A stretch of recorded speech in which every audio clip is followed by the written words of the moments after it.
What's going on in your brain that's making you act in this disempowered, boring way, or whatever way you are, that is not contributing to the growth of your relationship? And now, Aye, I'm the captain now. coming to you from the K2 Studios in San Diego, California.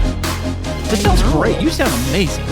I always sound amazing. It's the world famous Everybody's hitting off like BFFs. Kris and Kristine Show.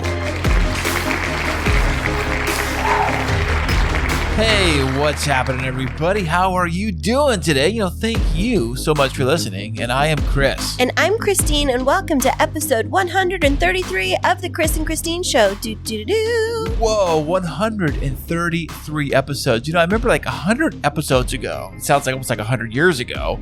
Is that I think we started doing like our first batch of interviews. Was it really that far back? I think right around, I remember episode 130-ish was when we had, I think... one of our first? Yeah, or we started having a string of interviews. Okay, so what we need to do now before we come on next week is we need to count up a total of how many interview guests that we've had, because we need to know when we've hit the 100 guest mark. I think that would be so fun. That would be amazing, and I think about it. Now, does Ezekiel and Jacob count as guests? Well, I mean, they're guests on the show, but I think guest interviews is what I wanted to count up, like how many guests we've interviewed. Okay. Sorry, Zeke and Jacob. You are real guests, but they're also part of the podcast fam. Oh, that is true. So like me interviewing you wouldn't count as a guest, or... No, I think that Dad? it's outside of family. Oh, that's outside of family. I think official guests... You make things so complicated. Well, I know the rules. I'm playing the game, word. You know what? This is like par for the course this weekend is, okay, now we have to tell a story before we go into everything. We're going to tell the little story of me having to teach Kris how to take an at-home COVID test yesterday.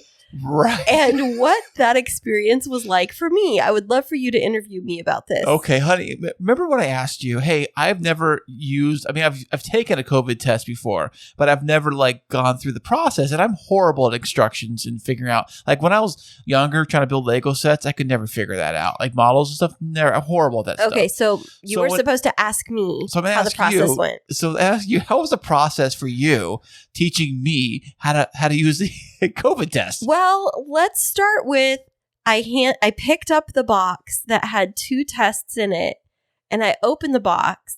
And the minute I opened the box, what did you say to me? I said, did I already have a box that was already open you could have used? And what I heard was, did you open the box? And I was like, yes, Kris, you have to open a box. Get out of here. And no then way. I literally... Oh my gosh. If you guys would have been here watching this, you would have been like, is he really joking right now? Like, he can't be this clueless, because it was all the way down to you couldn't even open the little plastic pouch that the little squeezy bottle was in to put the liquid. I literally had to hand you the scissors, and then I had to tell you, no, turn the scissors around so that you're cutting them on the right side. You have them upside down. Upside down. It was horrible. Yesterday was quite a challenging day. We're not going to go into all of the details right now. We'll update you next week when we have closed the loop on the craziness that yesterday was. The crazy sandwich. We got yeah, it was literally like a crazy sandwich, but it was instead of it just being a thin slice of crazy turkey in the center, it was a mile high. It was just, the day ended on a high note, but man, the whole rest of the day was just rough. And that day, if you're not listening to this on the day we're releasing it, which you're probably not, but it was Saturday. Yeah, Saturday the 11th of June was a terrible, horrible, no good, very bad day until about 5:30 p.m. And today is Sunday, and you were supposed to go to the fair today. What happened? You need to go to the fair today? Well, we need to go back first to the COVID test. The COVID test. Okay, well, good news is that we're both negative. Yes, we were testing for the purposes of socializing with friends that are very, very, very careful around COVID, because they've had multiple family members that they've lost to COVID in general. And so we always respect their wishes. We mask up. We test before we see them. Otherwise, we know that we don't stay within 6 feet. It's just, we love our friends and we want to make sure that they feel comfortable. So it took us 10 minutes just to get to the point of being able to swab your nose. Yeah? Yeah, it took us 10 minutes to get to that point, honey. And then 15 minutes we had to wait. I'm not a scientist, I'm not a doctor. You're the doctor. I'm a mad scientist maybe, but not a real scientist. No, but you are an adult and you know how to read. So I'm trying to figure out the instructions. Right. So very first time I had to take this COVID test, actually I was trying to give one to Mason, or was it Jacob? It was Mason, and then you threw a fit and you refused to do it. I couldn't figure it out. Like, I'm looking at the instructions, like, I don't want to screw this up. Like, I think I'm going to do it wrong. Honestly, I didn't know you put the drops in that little Petri dish thing. I thought you swabbed the little stick thing on there. That's what I thought you did. You are the reason why they create videos. It's like, scan this code and get a 3-minute video. Because I think what it is you're a very visual person. Yes. And if you can see it visually, then you can replicate it. But it's like just reading the instructions or somebody telling you orally, you tune out after like one word. No, I do like the oral instructions when it comes to the GPS guidance when I'm driving, because I can't stare at the little GPS map while I'm driving. I have to like focus on the road. So as I do that, I like the little help me, friends. Help me. The Siri lady. Or guide, we can be whatever you want it to be. I like when they say, turn left at the next light. This light, go past this light. Make a left here, make a right there. I like that. Because then I'm like, I can focus and like, it's almost like someone's telling me, like, hey, I'm going to tell you to get home. And this is how it's go. Because you get so preoccupied with your thoughts, you literally have to have somebody interrupting you. Whereas for me, the GPS has to stay silent. And I just like peek over and I'm like, oh, okay, I know that in a mile or two, I'm going to need to turn. Yes, this is the definition of the difference of the two of us in our relationship. Do you know that some of the fancier cars have those pop-up GPSs like on the hood, like on the glass, but they're like almost like 3-dimension. Like, oh, that's weird. Yeah, that would be scary. The newer BMWs have that since like. Is it like what do they call almost it? Almost like a VR. Kind of, but it just like a hologram. Pop-up display, I think they call it. It pops up a display on the glass, but it looks like when you're sitting in the driver's seat, that the actual display is like just right on your hood, like right over your hood. It's like a little GPS or the miles per how fast you're going. What? That's so crazy. Yeah, I don't know. That would trip me up. That's like being in a video game. It would be. It is exactly like being in a video game. Yeah. Well, okay. So we were COVID negative. I survived being able to teach you how to do an at-home test. I guarantee that the next time that I ask you to do an at-home test, it's going to be the same exact scenario because you never remember. I don't remember anything. I'm like, okay, so I take the little spray nozzle, put up your nose, spray, and then wipe. That's how you do it. You wipe, and then you take the boogers and you blow it into the tray, right? You're just, okay. That's how you do it, right? No, you're just really trying to get under my skin today. You know, it's funny. Had I not read the instructions, had you not shown me how to do it, I honestly would take the thing in the bathroom and urinated on it. What? So there it is. Okay, Kris, family-friendly podcast here. It's like a pee test, right? Like a drug test. Oh my gosh, did you see that video that's going around on TikTok and on Instagram right now?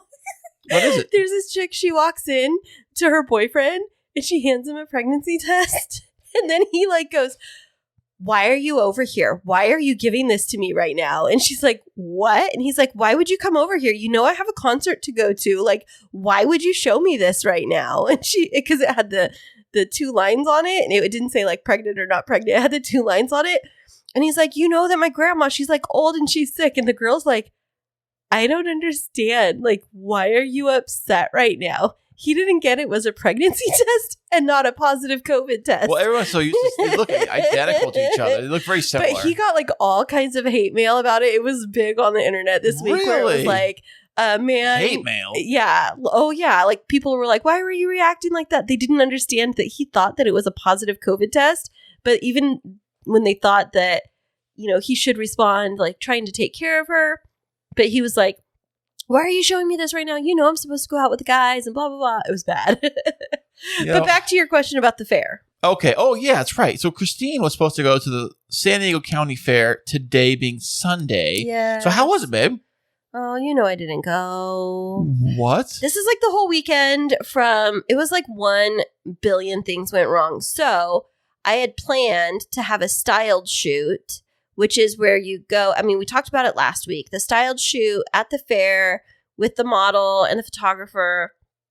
Well, the model got COVID, so the shoot was Speak canceled. of the devil, I know, literally.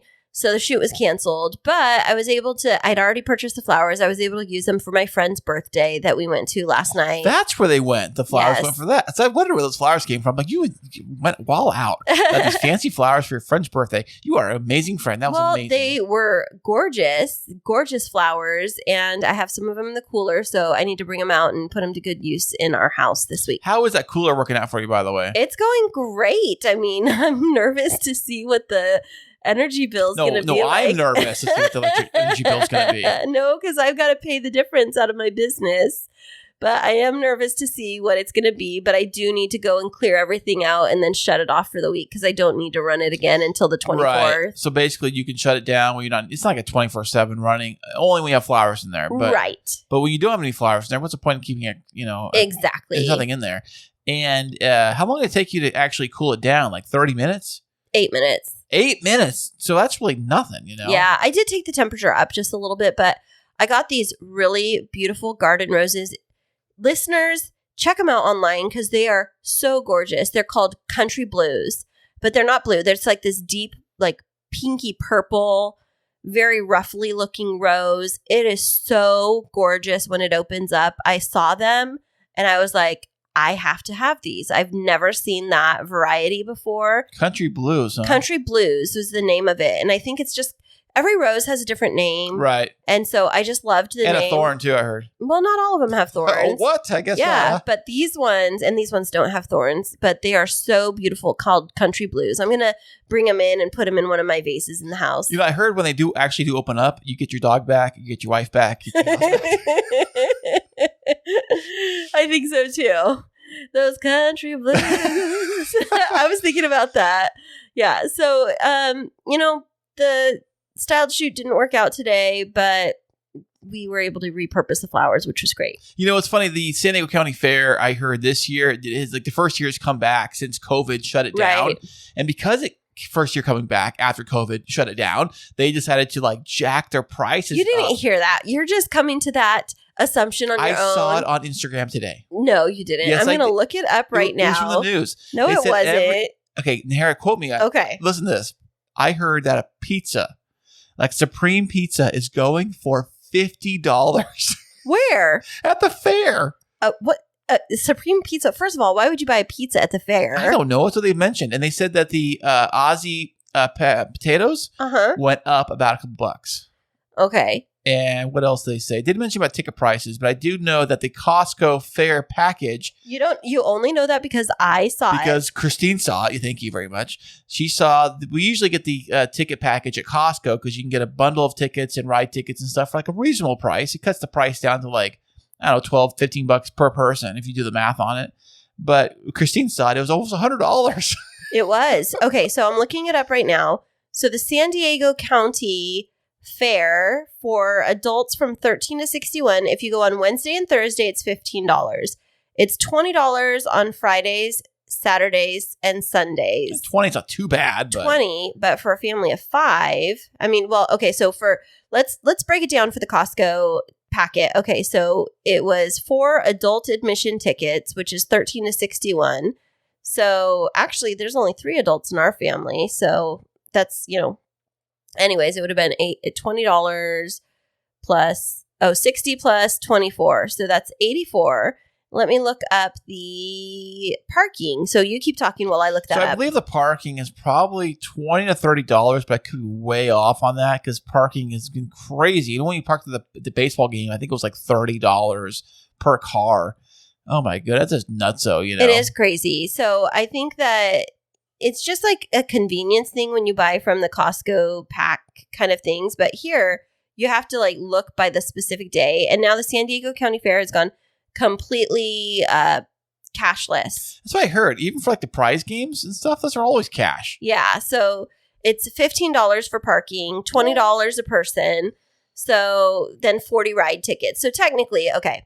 So if it's 4 tickets and they're $20 each, then you're at $80. Right. And then unless you went on one of the other days, like a Wednesday, Thursday, and then you're actually only paying like $15. So then $80 plus 15 for parking, that's $95 right there. And then they give you 40 ride tickets, which to get on a ride, it's normally like 8 tickets. So you get basically you're basically just getting the games for free. 40 tickets for free, but everything else you're paying. You don't full get price. games with those tickets. Those tickets. Yeah. It had 40. I looked at it. It was 40 game credits. Oh, Yeah, that's something different. Yeah, but I don't know what the game credits cost. I don't think that they're one for $1, but Right. Each credit's like 3 cents or whatever. Get to the math on that. yeah. But if you go up for a ride and it's like 8 to 10 tickets. 8 credits and you have 40, then it's like all of you get on one ride. So Well, that's what I did with the kids. I used to give the kids those tickets, and they'd ride all the kiddie ones. And the kiddie rides were usually like less tickets, like 4 tickets or 5 tickets for the kiddie ones. And the more adult rides were usually like the 8 to 10. 10 What is a more adult ride? That sounds like the one that goes inappropriate. the ones that flip you around and get you dizzy. I call them the vomit rides. You know, the ones they know the whirl to hurl. Oh, the tilt-a-whirl kind of things. Tilt a hurl is what I call it. Hurl-a-whirl. Yes, I've been on a couple of those things too. So those are always fun and dangerous, you know. And That's hilarious. And those carnies at those places too, they're kind of shady. You know? Carnies? We call them carnies. You know, What is the guys. a carny? The carnies is guys that like work the fairgrounds. I didn't know that's what they're called. They live in trailers, and they go to the fair and they do the rides and stuff. You know, Oh. I mean, these are A-class characters. Let me tell you, these guys. These are the kind of guys who want babysitting your newborn. You know what I'm saying? Gosh, you're too much. Okay, so right now, 40 tickets is going for $50. So I guess you're getting, $50 worth of tickets for free. So maybe it's not such a bad deal. But there's like these pay one price wristbands that you can get on Wednesdays and Thursdays. But we're all off on the weekends. I know, but I guess if you're like a kid and you're on summer vacation, it might not be a bad idea. Or a teacher who's off for summer vacation. Yeah, what's that? I know. What's that all about, huh? Yeah, so those ride wristbands on Wednesdays and Thursdays, it's $49 and it's for unlimited rides and 2 free games. And you have to redeem it by 6 p.m. and you ride until 8 p.m. on Wednesday and Thursday only. I think I've done that one night. It was like a Friday night or something goofy night. And they did that like bring in a Pepsi can and you got like, you bought, it was like $20, but like all you can ride with a wristband kind of thing. Like do it like, Disneyland or whatever. So crazy and busy. Always good times, let me tell you. Well, it goes to show, like looking at that Costco pack, that everything is going up in price. Even everything. Especially gas. Well, I mean, everybody knows goodness. that, but it's everything across the board right now. And, I just think that we need to start growing our own food. Yes, and then maybe growing our own gas too. Growing our own gas. Is that possible? Well, as evidenced by the fact that we have multiple boys in this house, I hear them growing their own gas. Oh, no. Just not the kind that you can put in your car. Speaking of cars and electric cars, a guy at work bought a Tesla. He's got a Tesla at home, And he was telling me showed me the report. Wait, a gas tanker driver bought a Tesla? Yeah, I don't understand. I know. Hopefully he still has a job tomorrow. But do you guys have a charging station? Yeah. No, we don't. Come on. Not at all. But anyway. It's so dumb. I know. So anyways, he's got two guys at work I heard got electric cars. Oh my gosh. Which is nuts. So you showed me on the app. You should get fired. I know. Okay, hey now. So he showed me on the app like the amount, because I guess his app shows you, it equates like what you pay for energy in the area to how much the Tesla app figures all this out. Like how much you're actually paying for a charge. I want to know. Oh, okay, got it. Like how much does it cost to fill up your Tesla, so to speak? What would fill up your car? Other than an hour of my time every single day. But go ahead. It takes, I think it's all night, he said. But I think he said, he showed me on the phone, it was like he spent like $55 for the week of charging would yeah. So I was thinking like that sounds about right. If you have a small car, you can easily do that, right? Yeah. Like $55 for a week on a small car. So I'm like, are you really saving money now on a Tesla?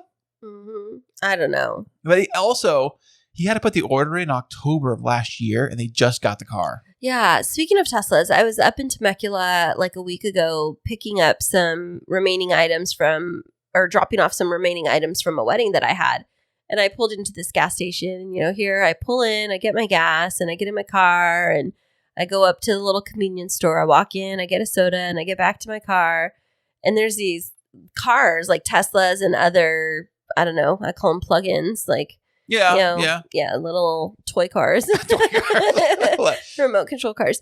They were all plugged in over there. And like the people are just like standing there because it's like, your car is charging, so you can't be sitting there running your car, charging your phone and everything, your car needs to be off so that it can charge. Otherwise, does it? Well, otherwise it's counterproductive. I mean, it's like charging your phone while sitting there and watching videos. It's like barely keeping up. It's not really doing you kind of are, but you are actually probably making more power. Like power's going to the phone You're faster. saying probably. You really don't know. You're just forecasting hey, it. I'm no Steve Jobs, but You mean Elon Musk? whatever. Steve Jobs. So All right, Tesla. thank you. That's what I'm going to call you from now on. Big T. Not to be confused with the big, You're on a roll today. So- if everybody's listening, this is the most like haphazard. This explains how our weekend has been. We've just been here and there and everywhere. And tomorrow is Monday. It's Monday as you hear this. Yes. So happy Monday But to you. finish. You were talking about your Tesla. Oh, so I'm saying you were just arguing with me, but go I'm ahead. not arguing with you. I'm just saying Contradicting me. saying things differently. That's all. Contradicting me. Go ahead. So I think you do actually are charging faster than you're drawing the power off the battery. Right, but you shouldn't be drawing power off the battery if the whole purpose is sitting there and trying to charge it so you get back on the road. So people shouldn't be just like sitting there. They do have fast charging though. They have these charging stations that you pay for. They can do it like 15 minutes, like 80% of your battery in like 15 minutes. Well, then why don't people install those at their houses? Probably because it costs more than the car, I'm guessing. I don't know. I know the one they give you. It's not like a little iPhone thing you put on your wall. It's not? Oh yeah, it's exactly what it is. It's like an iPhone charger. You plug it right into your car. It's exactly what it is. It takes like 10 years to charge it on that little thing. No, they got a whole inverter kit you buy. It's like a whole like generator kit toy thing you got to plug into your wall. Exactly, for your toy car. Yes, for your toy car. Well, in other news from this week, we had an important date pass, but the two of us were so busy with our week that we didn't even get to commemorate it. So we're going to do it now.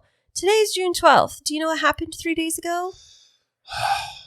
We had an interview? No, we went through the same thing last week where you forgot. Oh, what it's it our was. date anniversary, baby. I know, and we didn't even do anything to commemorate it. We're old. Well, happy 4 years together. 40 years together, you said? I said 4 years together. Yes, 4 Maybe years it felt together. like 40 to you. Tell me how you really feel, Mr. Smith. Fantastic, baby doll. Fantastic. Well, I mean, can you believe that we've been together for 4 years? I can. You can? Really? Well, tell me more. Because when I flip, my phone sends me the memories on my phone on Google Photos. It sends me like flashback memories, like, hey, check these memories out from like 4 years ago. And I'm like, oh yeah, Christine was in my life back then. That's how I know. Aw, what's one of your favorite memories of us together? The memory when you actually met my parents for the first time. Is it because of the stingray? The stingray, and I was stung and bleeding, and it was... Is that the favorite memory, or is it just because I met them? It was my favorite memory, because I had like... It was... Your favorite memory is full of pain. If that doesn't tell you so much about my husband, ladies and gentlemen, but you were so nice world. and you were so kind. My mom was like, "Oh my gosh, Kris, get over it. You just had a stingray. I was bleeding. I had to call a paramedic, and they had to ambulance me over, like, do a Baywatch thing all the way over to the lifeguard tower." I know. I still think you were just doing that for the Pamela Anderson moment. There was no Pamela Anderson. I was kind of disappointed.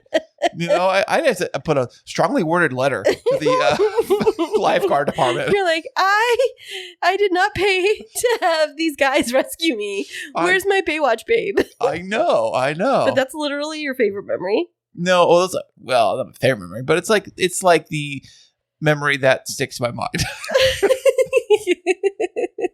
Because it's almost the 4-year anniversary of that. Well, coming up on since we've passed our 4-year date anniversary, that means that we are coming up in August to our 3-year podcast anniversary.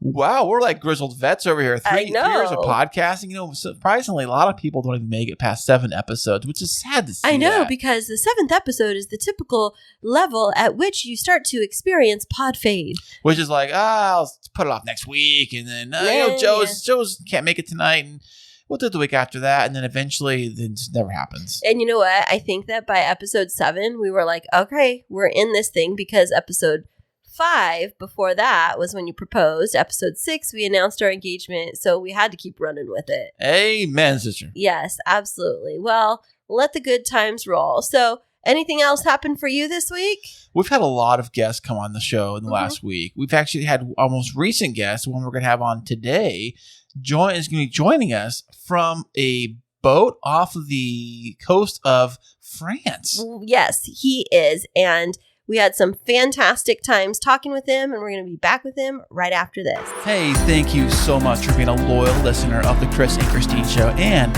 as that you are a loyal listener, we have a very fun opportunity for you to get involved with the show. Ooh, tell me more. If you like to get exclusive content you can't get anywhere else, and to receive free merchandise shipped to you every single month, Ooh, I want that. then head over to patreon.com/The Kris and Christine Show. That is patreon.com/The Kris and Christine Show. And welcome back, everybody. Today we have another fantastic VIP guest on the show. He is a life and relationship coach. Welcome to the show, Liam Naden. Hi, Kris and Christine, and whoever the audience there was. Thank you for the welcome. Oh, we bring them in just for here. you. We just bring them in just for you, Liam. Thanks for being here today, thank buddy. you. The crowd was going wild. Already, and I haven't said anything yet. That's good. So how's your day going, buddy? Oh, very nice, thank you. Yes, just enjoying a quiet evening. Well, that sounds Talk lovely. to some nice people. Oh, well, where in the world are you coming to us from today? I'm in France. France, huh? Like, okay. Do you have any French fries or French toast? Not on me at the moment. I'm actually in the Champagne region, and I haven't got any champagne either, so I'm sorry I can't help you there. Oh, goodness. Man. Now, do you live in France, or are you just traveling to that area? I'm sort of, both really. I live on a boat, so we just spend our time traveling. We're going through Europe at the moment, through all the canals and rivers of France, the Netherlands, Belgium. Yeah. Okay, I need to know more about this. You live on a boat. What kind of a boat is it? It's a 12-meter motorboat, a canal cruiser, that we bought last year. And does it have like a bedroom in it, or do you? It has to, I would think. You don't know. They could dock and go and stay at different places. No, it's very roomy. It's got 2 separate cabins and 2 bathrooms and nice big kitchen, living area, lots of outdoor space. So I take it you know how to sail, I guess, and boating and all that stuff, right? He said it's a motorboat, not a sailboat. But still, right? Very different. Yeah, we had a sailboat before that, and we've really been living on boats for about 7 years now. So wow, look at you! Do you get like seasickness at all, or land sickness, or whatever? If I'm on land a bit too much sometimes, no. It's good. Well, what triggered this? What triggered this decision in life to go from living in a traditional home to living in the world's canals and rivers? Well, when my partner and I got together about 12 years ago, we both really were coming back from starting pretty well with nothing. Part of my story was I lost everything. So we were rebuilding our life, and we thought we wanted to work online and do work online. We thought we don't actually really need to live anywhere. So that really prompted the decision to not live anywhere. And we started off doing house sitting for a couple of years back in New Zealand, where I'm from. Okay. And then we lived in a motorhome for about 18 months, and then we just took a suitcase and a one-way ticket to Europe and then bought a boat. Well, that sounds really easy. amazing. Yeah. So how many countries have you, I was going to say motored to or floated to? How many countries have you been to with your boat?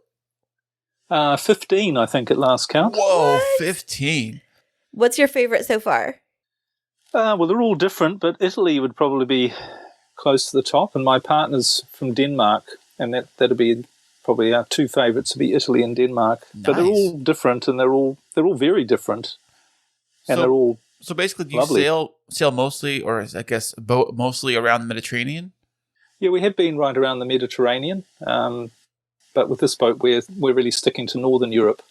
Okay, nice. Yeah. Now, Yeah. when you went to Italy, did you get to go into the canals of Venice? Not on this boat, no.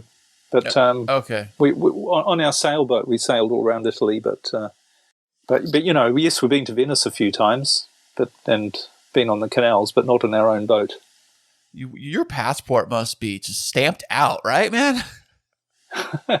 Well, both of us are Europeans, so we don't actually, the nature of Europe, you don't sort of have to stamp in and out, which makes it very good. Oh, I guess that See, makes this sense. is how naive we are. We don't even think of those types of things. Right.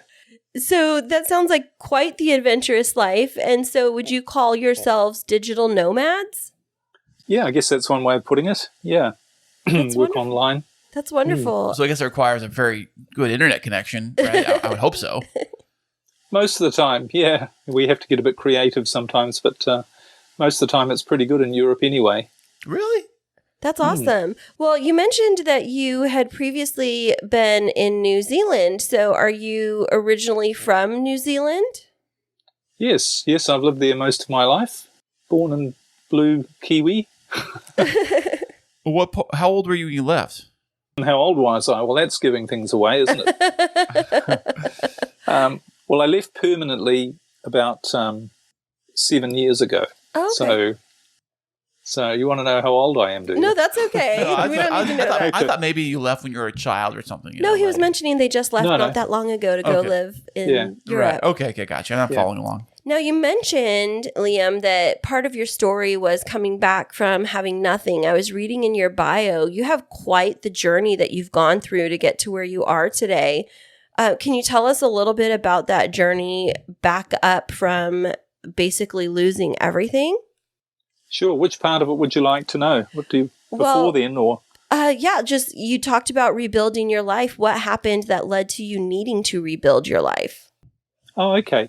Well, I mean, basically for most of my adult life and probably part of my childhood, I've been a sort of an entrepreneurial type, and I've had 18 different businesses actually in my life. I counted them up the other day. And so I've always wanted to achieve success, if you like. And not only have I studied all sorts of aspects of success and applied them, but I was pretty successful. I built up a number of assets and had, homes and businesses. But yeah, I got to my mid-40s and something happened that meant I did lose everything. And I had to, with the clothes on my back, literally, just move into my elderly mother's small apartment and sleep on the sofa in her living room. And that was me. So what happened? What was the big event that happened that triggered that? Well, it was a combination of things, really. Bad business and personal decisions that all sort of came to a head. Right. But of course, what I learned from that experience was what's really enabled me to do what I'm doing now. And like all catastrophes, they are actually learning experiences. So, and you can benefit from them, and I certainly have. And that's really the basis of what I'm doing now, in sharing with others and helping others really to avoid what I had to go through to learn, that sort of the big lesson of how you're really supposed to live your life. You bring up a really good point. Kris and I have been having a lot of conversations around this because he recently had a very close work friend lose his position. He was terminated. And, there's so many people right now that are out of work or trying to make career transitions, especially in the kind of tail end of the pandemic. And he was thinking, well, gosh, we've got to do something to try and inspire people, because when you get that deep down into the pit, your mind can really start to play tricks on you where you think that you're worthless or that you don't have any value to add to the world. So what was it for you that helped you pick yourself back up after you lost everything? Well, funnily enough, it's really the opposite to what most people would think it was. And again, my teaching these days and sharing with people about who we are and how we work is quite the opposite to what people think. So instead of getting all stressed, well, I did get stressed and I did get very, worried and upset, because not only had I lost everything, I didn't have any idea on what to do to get myself out of the situation. So I lost my businesses, so I had no clue on how to earn money or what to do. And I guess what you're referring to is, people that you know or know of, that is the situation that many people are in, that they just don't know what to do, and they become very low and stressed and depressed about it. But what actually happened to me, apart from all of those things, was I just gave up. And I said, because I'd studied success, motivation, goal setting, changing your beliefs and positive thinking and all of those things. I'd studied that all my life, and I'd become quite an expert on a lot of that. But none of that seemed to work. So in the end, what I did was I just gave up and I said, I don't know what to do. I literally have no clue what to do to get myself out of this mess. And what I didn't realize at the time, but I realize in hindsight because I've really researched this quite a lot, and it's the basis of what the coaching I'm doing now. What I didn't realize is that when you actually give up and you stop trying to look for an answer, and you stop trying to struggle to look for an answer, what happens in your brain is that you actually switch gears, and your brain starts operating in a different way, and you find that the answers will find you. And I know that sounds very sort of nice or unrealistic to people who are really stressed and really dealing with big problems. But that's what I do these days, is help explain to people and get them to understand what your brain is, how your brain actually works, and how it's actually designed to bring you the solutions to problems. But most of the time we're doing it the wrong way, and that's why we don't get the solutions to problems. And that's what happened to me.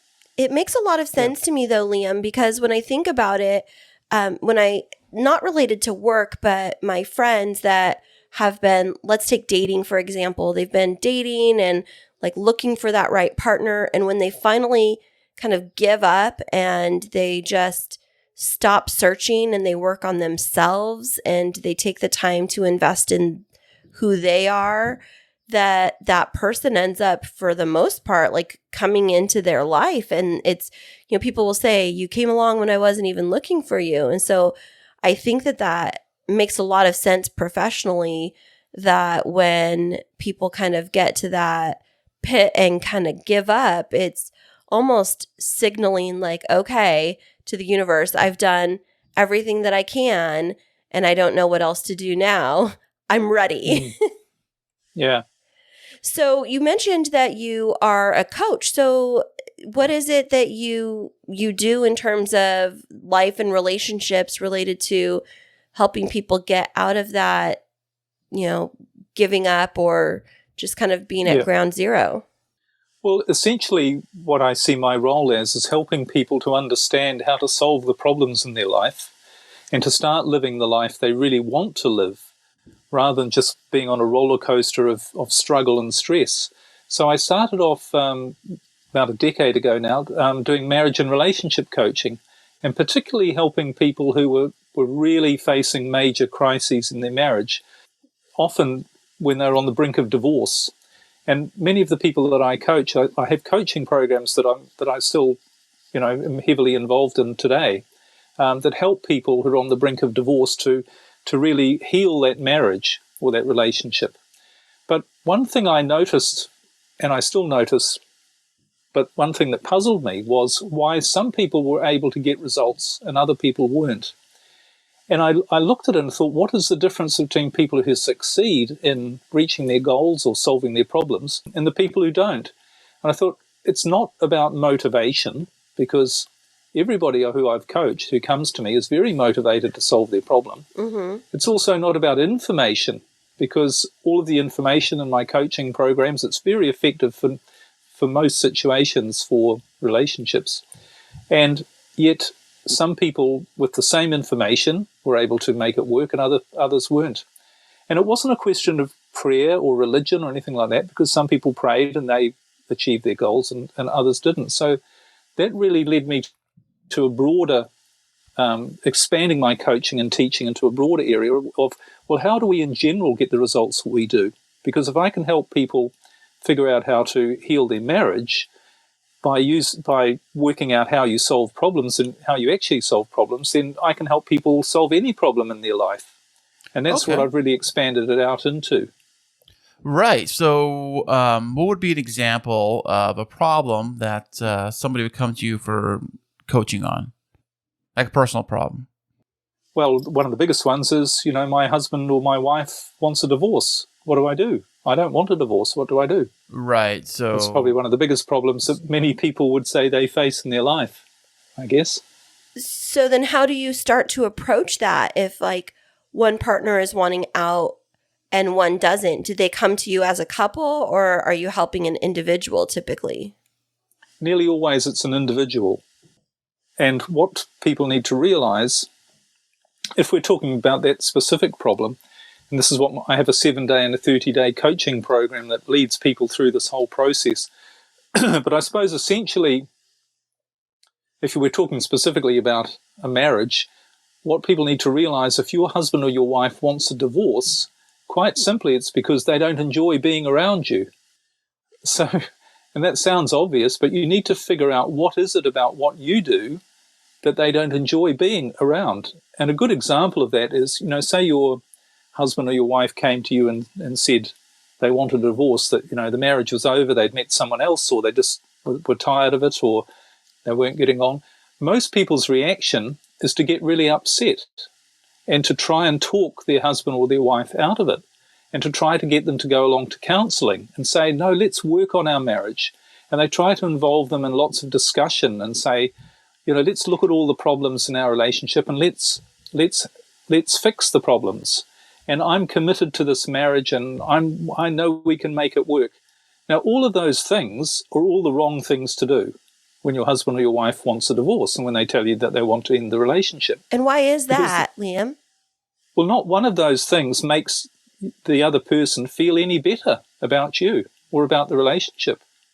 If you get upset, if you don't listen to them, if you don't accept that they want to leave, if you want to work on it and create all of the stress and drama when they've simply told you that they want to leave, then you're not making them feel any better about you. So, Liam, why is it that the trying to convince your partner is just not the best approach? Well, when you try and change your partner's mind, the message you're sending them is, I don't respect your decision and your feelings and the way you feel about things.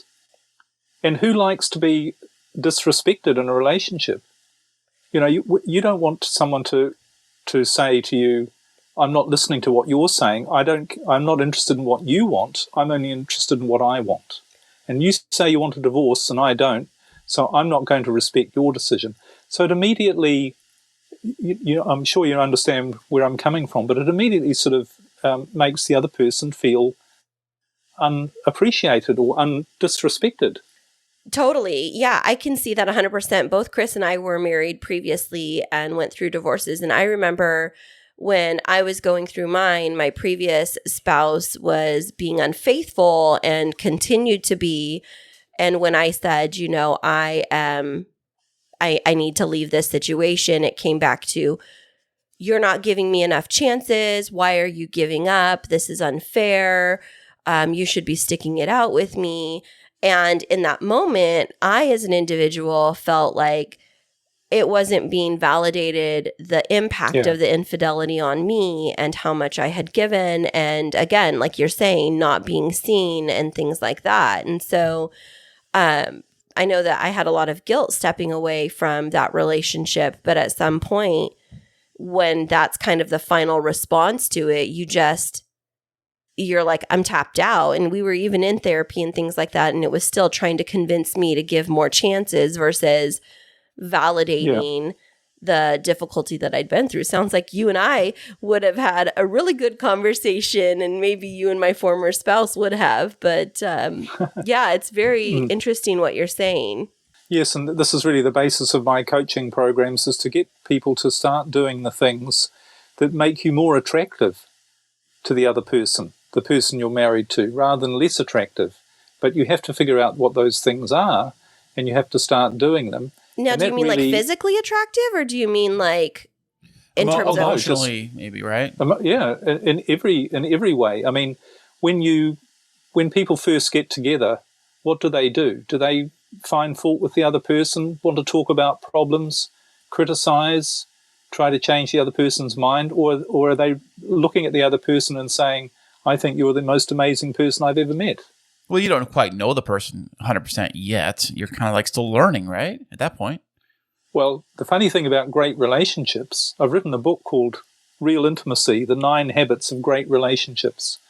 And in that book, what I've done is I really analyzed the difference between people who have great relationships and the vast majority of people who sort of have, okay ones at best. I did a lot of study really through observation, a lot of it.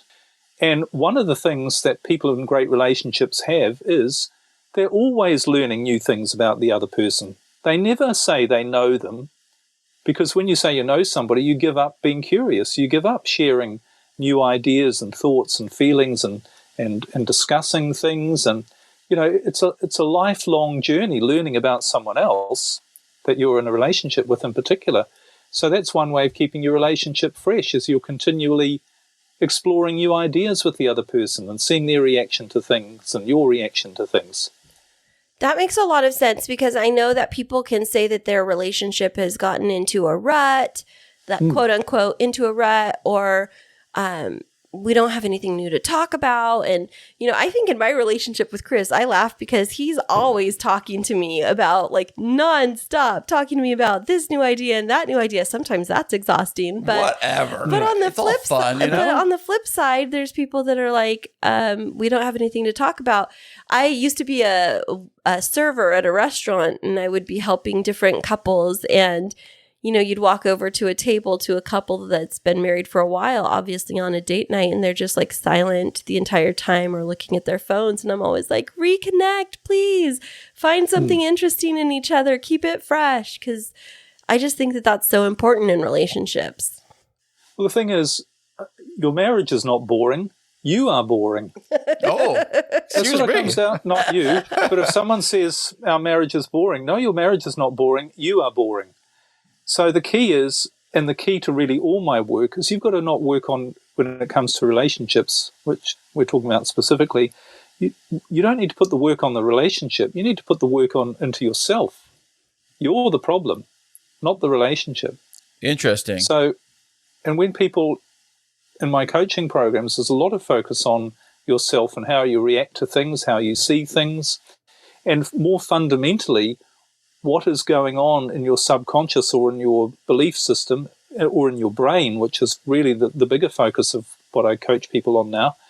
What's going on in your brain that's making you act in this disempowered, boring way, or whatever way you are, that is not contributing to the growth of your relationship, your marriage. You think that has something to do with, like, your inner self? Like, you feel like your self-worth isn't very good, so you kind of start to I don't know. Well, this was the thing. Yeah, when I started to, as I say, when I analysed what I had done to turn my life around in a much better way, and when I also looked at the people I was working with, where some were getting success and others weren't, what I realised is one key fundamental thing that's driving people's life that creates success or failure, if you like, in every area, including their marriage, and that is fear.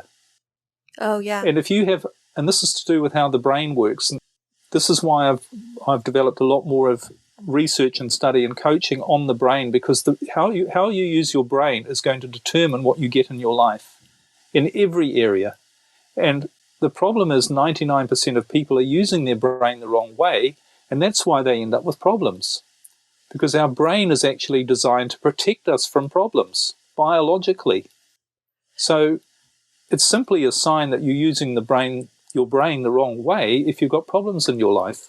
And once you start to use it the right way, you'd be amazed what happens to the problems. So can Whereas you most people are, can you elaborate on that, like using your brain the right versus the wrong way? Because I don't quite understand what that means. Like, can you help me have a little bit of better context?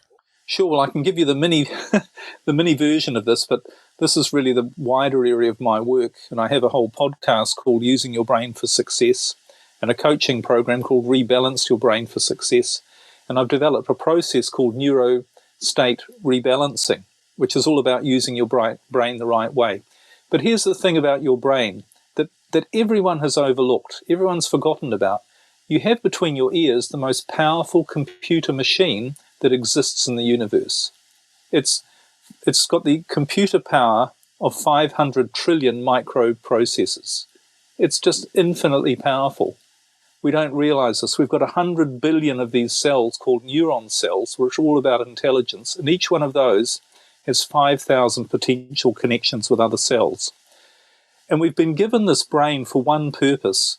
It's the machine that we've been given biologically to help us survive and thrive. And what thrive means is to be the best that you can be, which means the happiest that you can be.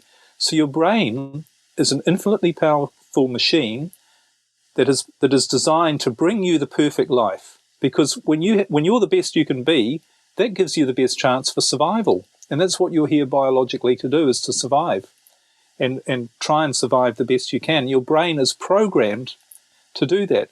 Well, of course, so being the best you can be also means the best mentally and spiritually, not just physically. So your brain is designed to make you happy, put very simply. Okay. So if you've got problems in your life, you're not being happy.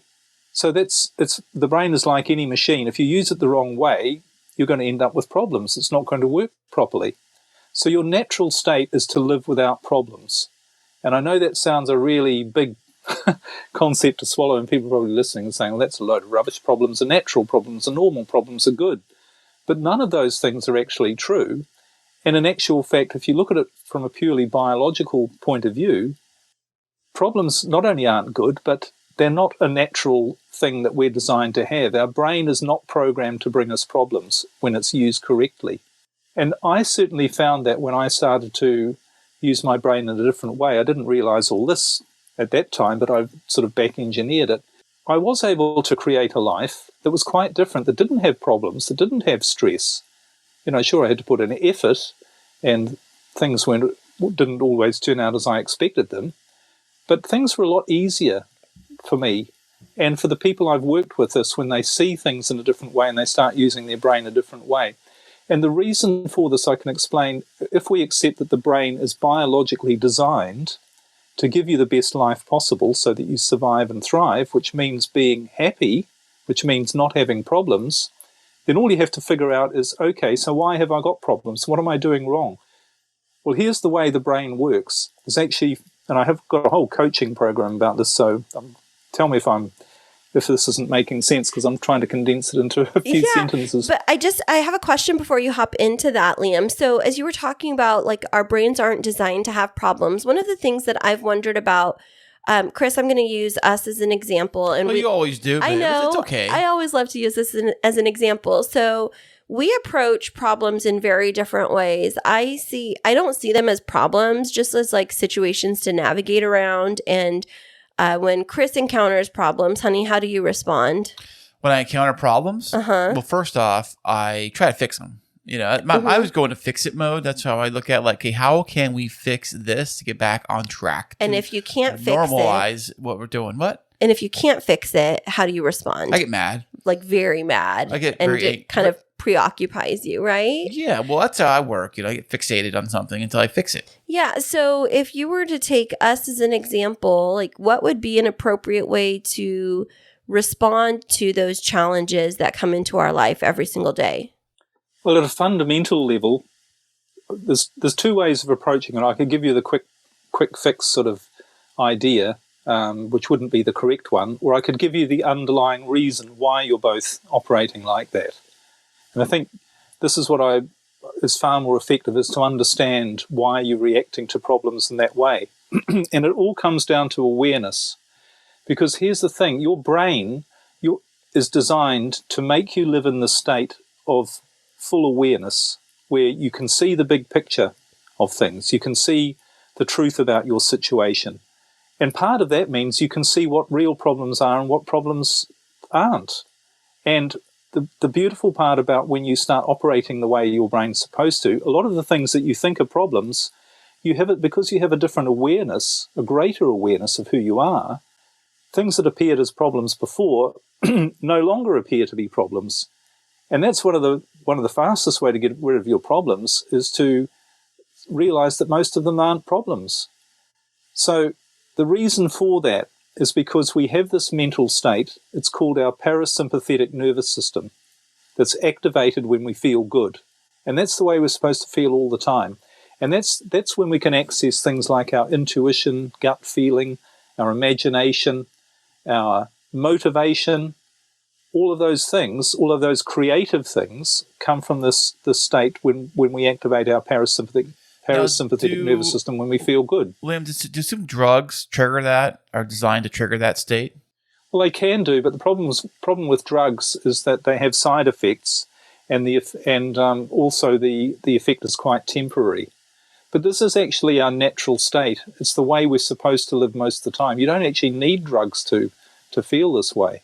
What you need to do is to get your brain working in a particular way so that it activates the state most of the time, because science also has a word for this, and it's called homeostasis. It's when the organism, not just humans, when every living thing is in a state of homeostasis, it's performing perfectly. Everything about that body is at its best. So from a human point of view, physically, all your organs are performing, doing their job, and mentally and emotionally you're feeling good as well. So you're being creative, you're being productive, you're being resourceful, you're coming up with good ideas, you're seeing opportunities.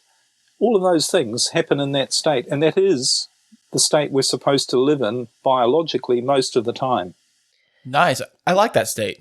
Yeah, the homeostasis. Yeah, it's definitely sounds like a great place to be. So when your clients reach out to you to work with you for coaching, you mentioned a 7-day and a 30-day type of program, but do you have clients that you work with longer than just 1 month where you're supporting them in an ongoing manner? Yes, I do private coaching as well. But what I find was the reason I created these programs is because they're not really just 7 or 30 days. They really can be used for as long as people like. And one of the beauties of their audio programs, so the beauty is people can listen to an audio lesson, if you like, and then they can listen to it over and over again until they get the message, or they hear different things, or they understand it. Because one of the problems with personal one-on-one coaching is, or counseling or whatever, you go along and you listen to someone and you have a conversation, you come out and you think, oops, I can't remember what they actually said. Yeah. Right. Yeah. I have that problem all the time. I always forget everything. I have to write everything down while I play things over and over again. I hear what you're saying. Yeah. Yeah. So that's why I've created these programs. I've got several on relationships and the main one on the way your brain works. That's a 10 lesson program as well. Yes, I do coaching, personal coaching, but I find people find it more effective when they can listen to what I'm really saying, and they can listen to it over and over again and get it. Yeah, I can relate to that. So for me, it's like the example of I have a favorite show that I like to watch, and sometimes I'll watch it 3 or 4 or 5 times, and every time I watch it, I'll get like an inside joke that I didn't hear before. I'll notice something in the background. I'll make a connection with a previous episode, and I feel like there's power in repetition with lots of different components of life. And so I could see how that would be of really great benefit, where people can just like listen over and over again. And Kris, you do that with some podcasts too, right? Well, I actually do it with our podcast a lot, just to make sure I didn't screw up, and I'm making sure everything is sounding great. It's more like a fact-checking kind of thing, or a sound-checking. But there's power in repetition because you're finding out more information or you're learning new things. And so I could see how that's super powerful, Liam. Do you only work with individuals that are based in Europe, or do you have a global reach? Yes, anywhere in the world, because they're online. People can be anywhere, and I certainly have people from all over the world. Definitely. That sounds amazing. And so where are you going next when it comes to your coaching? You mentioned that you have some new resources that are getting ready to come out. Did I? Okay. Well, really, the focus of my work, a bit that I'm working on more now, is to do with how your brain works, and through my process called Neuro-State Rebalancing, to get your brain working the right way. Because there's something I'd really like to say, and this is probably the most important message I'd like to pass on to your listeners. We talked about the state of where you're being creative, you don't have problems, you can see the big picture, you can see what to do in every situation, you're making good decisions, you're avoiding making bad decisions, you're getting gut feeling ideas, and you're motivated to act on them. What's stopping us from living in that state all the time? And the thing that's stopping you from living in that state all the time is fear, worry, and anxiety. Because what happens to your brain when you feel fear, worry, or anxiety, in other words, when you've got a problem and you're trying to fix it and you're worried about it, you don't activate your parasympathetic nervous system, you activate your sympathetic nervous system, and that completely changes the way your brain works, and it blocks out all of your access to the parts of your brain that are responsible for your creativity, your bigger awareness, your intuition, your imagination, your creativity. All of those things you literally block access to when you're in a fearful, worried, anxious state. And this is it has a biological reason why we do that, which I probably don't have time to explain. But the most important thing to realize is that is why you cannot solve problems when you're worried, anxious, and afraid. Interesting. And this is the opposite of what people think. They think, oh, I need to focus hard on a problem, and if I can figure this, and I've got to really work to figure it out, and I've got to get some more information, and I'm going to really try hard and struggle. All of those things actually block you from solving the problem. It's really weird, isn't it? The fear of it, huh? It's because in your brain you've blocked off physically the resourceful part of your brain that will solve your problems. And that's what I did when I lost everything, is I turned my problem, which is what do I do next, over to my creative brain by giving up and no longer being fearful, worried, or anxious, and thought, I don't know, I give up. And that's when the answers can come.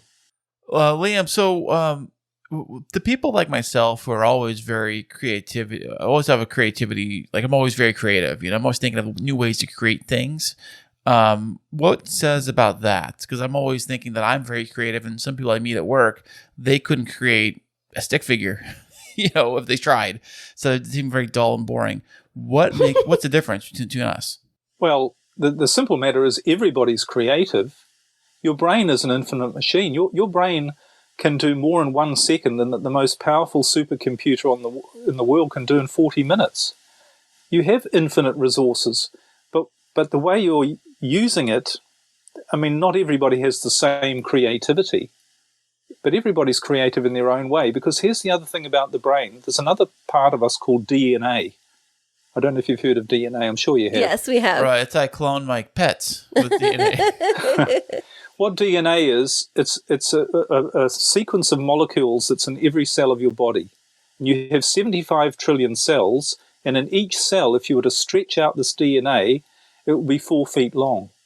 So in other words, all of the DNA in your body, if you were to stretch it out, would stretch more than 50 million miles, which is from here to Mars. And what that DNA is, each cell of your body, each strand of this DNA contains 250 million pieces of information about you. This is your blueprint for who you are. And your brain's job is to express the blueprint of who you are.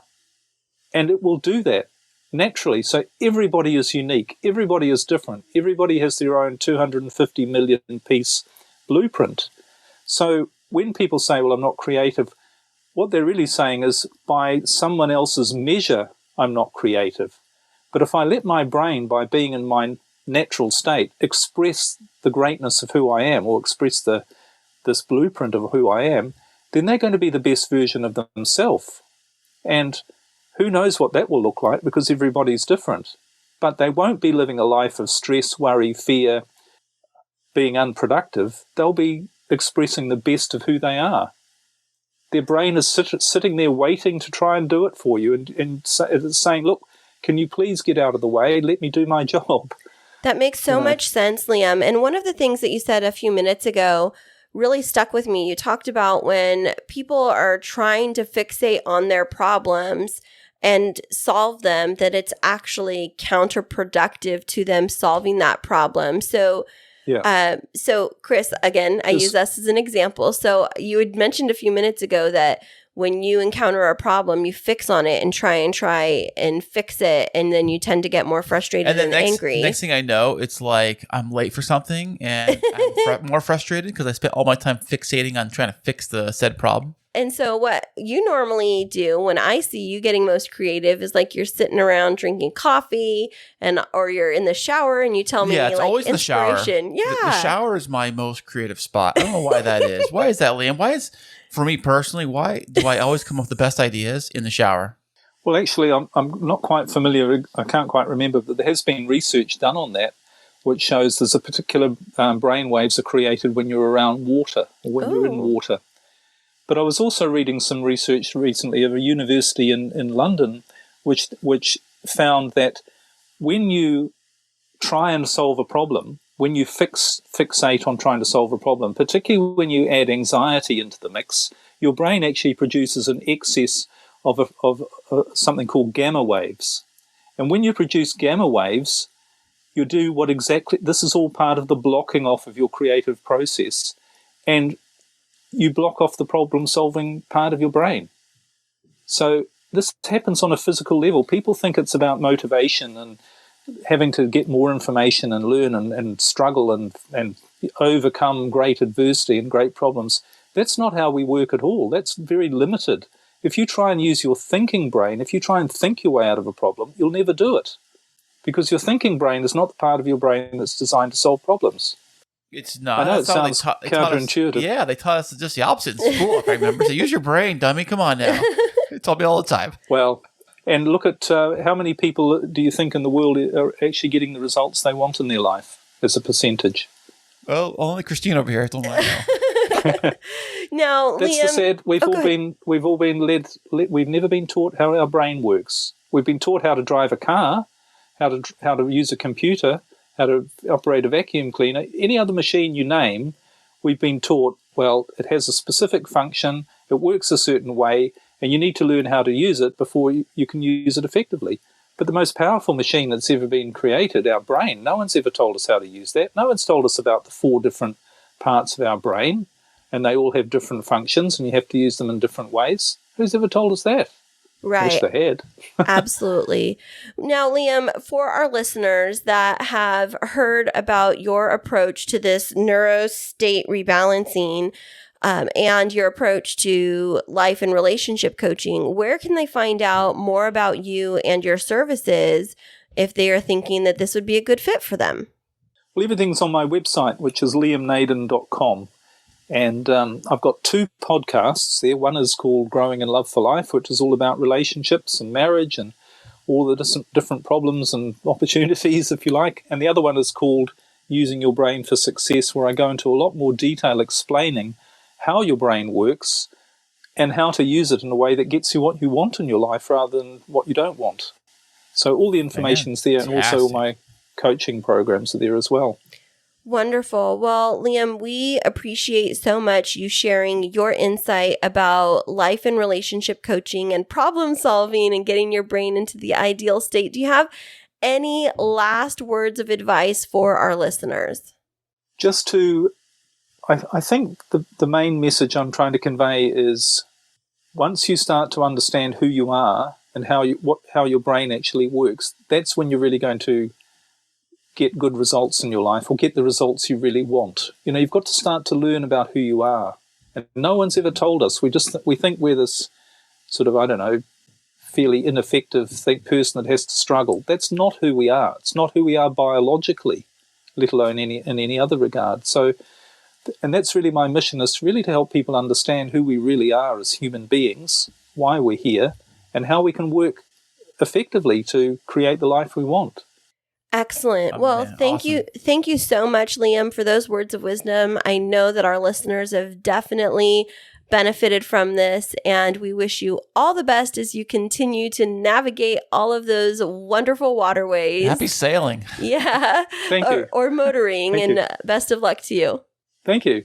It's been a pleasure. Thank you. Hey there, K2 crew. We love having you as our loyal listeners. To keep up to date with what's happening behind the scenes, check us out on social media. Yeah, you can find us on Instagram and Twitter. And don't forget to follow our Facebook page. Yeah, tag us in your favorite fun stories, and guess what? You might just end up on the show. Ooh. I thought Liam was so fascinating when he was talking about how to use your brain to help you optimize your thinking to help you live the life that you always wanted to live. Didn't you find that super interesting? I do, but unfortunately for me, I don't use half my brain half the time. You know what I'm saying? No, you're so funny. You always say, you know what I'm saying? You know what I'm saying? What do you expect me to say to that? No, I don't know what you're saying. Well, then if you do, then it means I'm not using my brain. See, it's kind of like it's like me quizzing you on me using my brain. Yeah. Like, let me see if she knows I'm using my brain or not.